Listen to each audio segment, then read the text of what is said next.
Hello everyone, and Merry Christmas. As you and your families gather to celebrate the holidays, we want to take a moment to send greetings from our family. From me, from Michelle, from Malia, Sasha, and from Bo.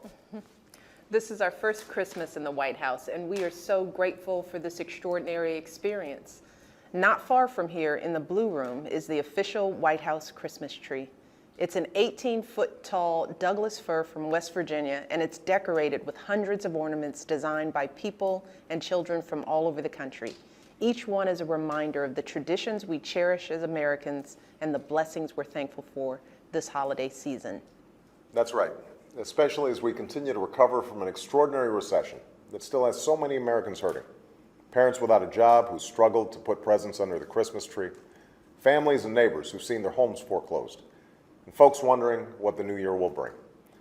But even in these tough times, there's still so much to celebrate this Christmas. A message of peace and brotherhood that continues to inspire more than 2,000 years after Jesus' birth. The love of family and friends, the bonds of community and country, and the character and courage of our men and women in uniform who are far from home for the holidays, away from their families, risking their lives to protect ours. To all our soldiers, sailors, airmen, Marines, and Coast Guardsmen, I have no greater honor than serving as your Commander-in-Chief.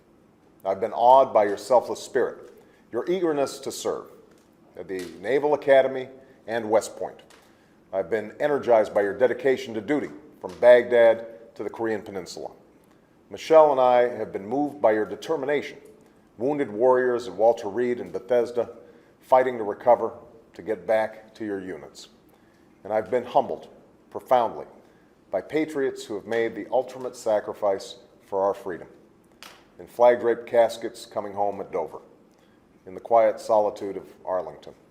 And after years of multiple tours of duty, as you carry on our missions in Iraq and Afghanistan, your service, your readiness to make that same sacrifice is an inspiration to us and to every single American.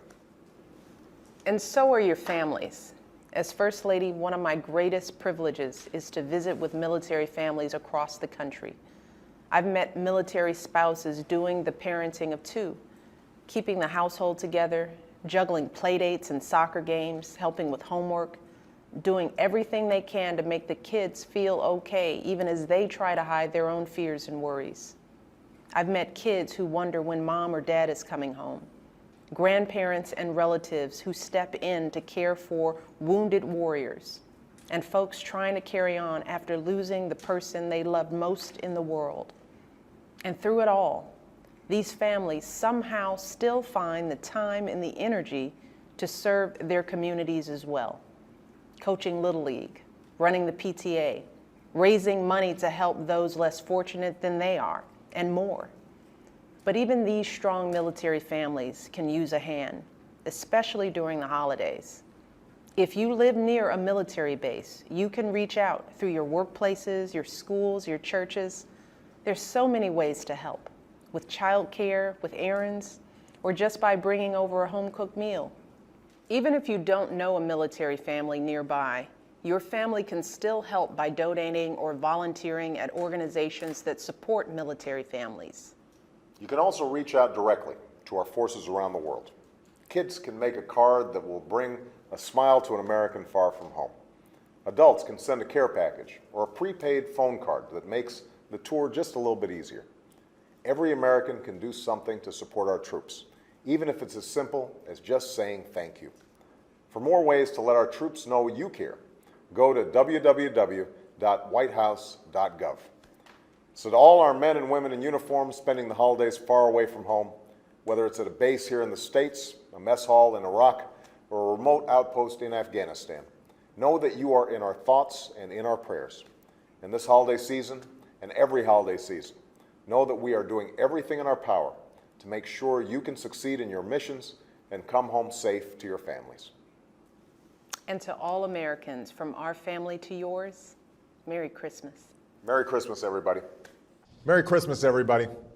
Michelle and I just wanted to take a moment today to send greetings from our family to yours. This is one of our favorite times of year, and we're so fortunate to be able to celebrate it together in this wonderful home. This is the people's house, So Barack and I try to open it to as many people as we can, especially during the holiday season. You know, this month, more than 100,000 Americans have passed through these halls. And the idea behind this year's theme, Simple Gifts, is that the greatest blessings of all are the ones that don't cost a thing. The comfort of spending time with loved ones, the freedoms we enjoy as Americans, and the joy we feel upon giving something of ourselves.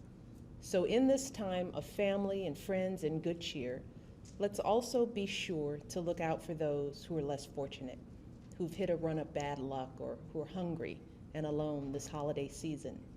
Because this is the season when we celebrate the simplest yet most profound gift of all, the birth of a child who devoted his life to a message of peace, love, and redemption. A message that says no matter who we are called to love one another. We are our brother's keeper. We are our sister's keeper. Our separate stories in this big and busy world are really one. Today, we're also thinking of those who can't be home for the holidays, especially all our courageous countrymen serving overseas. That's the message I delivered when I visited our troops in Afghanistan a few weeks ago. That while you may be serving far from home, every American supports you and your families. We are with you, and I have no greater honor than serving as your Commander-in-Chief. Today's soldiers, sailors, airmen, Marines, and Coast Guardsmen make up the finest fighting force in the history of the world. Just like their predecessors, they do extraordinary things in service to their country. What makes that all the more remarkable is that today's military is an all-volunteer force, a force of mothers and fathers, sons and daughters, husbands and wives. That's right. And as First Lady, I've had the honor to meet members of our military and their families on bases and in communities all across the country. I've gotten to know husbands and wives doing the parenting of two while their spouse is on another deployment. Children trying their best in school but always wondering when mom or dad is coming home. Patriots putting their lives on hold to help with a loved one's recovery or carry on the memory of a fallen hero. When our men and women in uniform answer the call to serve, their families serve too, and they're proud and glad to do it. But as long as that service keeps the rest of us safe, their sacrifice should also be our own. Even heroes can use a hand, especially during the holidays. So we're encouraging Americans to ask what you can do to support our troops and their families in this holiday season. For some ideas on how to get started, just visit serve.gov. You'll see that you don't need to be an expert in military life to give back to those who give so much to us. There are countless ways to contribute by harnessing your unique talents. If you live near a base, you can reach out through your local school or your church. If you don't, you can volunteer with organizations that support military families. And anybody can send a care package or prepaid calling card to the front lines, or give what's sometimes the most important gift of all, simply saying thank you. America's brave servicemen and women represent a small fraction of our population, but they and the families who await their safe return carry far more than their fair share of the burden. They've done everything they've been asked to do. They've been everything we've asked them to be. And even as we speak, many are fighting halfway around the globe in hopes that someday our children and grandchildren won't have to. So let's all remind them this holiday season that we're thinking of them and that America will forever be here for them, just as they've been there for us. And on behalf of Michelle, Malia, Sasha, And Bo. and Bo, have a very Merry Christmas. And an even happier New Year. Well, it is wonderful to see all of you. First of all, we want to say Merry Christmas to everybody. This looks like it was a nice rather than naughty crowd. So I'm sure Santa treated you well. On behalf of Michelle and myself and our whole family, we do this every year. This is where I was born, and so we come back for the holidays. But one of our favorite things is always coming to the base on Christmas Day and having a chance just to meet you, those of you who have families here, and to say thank you for the extraordinary work and service that you guys do each and every day. Obviously, the greatest honor I have as president is being commander-in-chief. And the reason it's an honor is because not only do we have the finest military in the world, but we also have the finest fighting men and women in the world. And so many of you make sacrifices day in, day out on behalf of our freedom, on behalf of our security. And not only do those in uniform make sacrifices, but I think everybody here understands the sacrifices that families make each and every day as well. And Michelle, working with Dr. Jill Biden, has done a lot of work to focus attention on our military families to make sure that you get the support that you have earned and that you deserve. So I'm not going to make a long speech. Obviously, we're still in a wartime footing. There are still folks, as we speak, who are overseas, especially in Afghanistan, risking their lives each and every day. Some of you may have loved ones who are deployed there. Some of you may be about to be deployed there. And so we know that it's not easy. But what we also want you to know is that you have the entire country behind you, and that all of us understand that we would be nowhere without the extraordinary service that you guys provide. And so we want to say thank you. We love you. And with that, what we're going to do is we're going to slip back here. Last couple of years, we went from table to table, but we kept on missing tables, and some folks didn't get pictures. So this time, we're going to do it in a slightly more organized fashion. So the people who want to take a picture, we're going to be standing right here next to a tree. You guys will be able to come up. You can take your time. Those of you who are still finishing your meals. The only thing we'd ask, I think, is when we're taking the photos, people will get copies of this stuff. So I know everybody these days has a phone all the time, but we have a White House photographer who's pretty good. You know, he knows what he's doing. And we'll make sure that the photographs come back through the general, through your commanding officers, so that everybody who's here today will be able to get a copy. All right? Thank you very much, everybody, and have a great New Year as well. Merry Christmas, everybody. This is one of our favorite times of year in the Obama household, filled with family and friends, warmth and good cheer. That's even true when I spend all night chasing Bo and Sonny away from the cookies we leave for Santa. It's also my favorite weekly address of the year because I'm joined by a special holiday guest star, Mrs. Obama. Merry Christmas, everyone. You know, here at the White House, we spent the past month helping everyone get into the holiday spirit.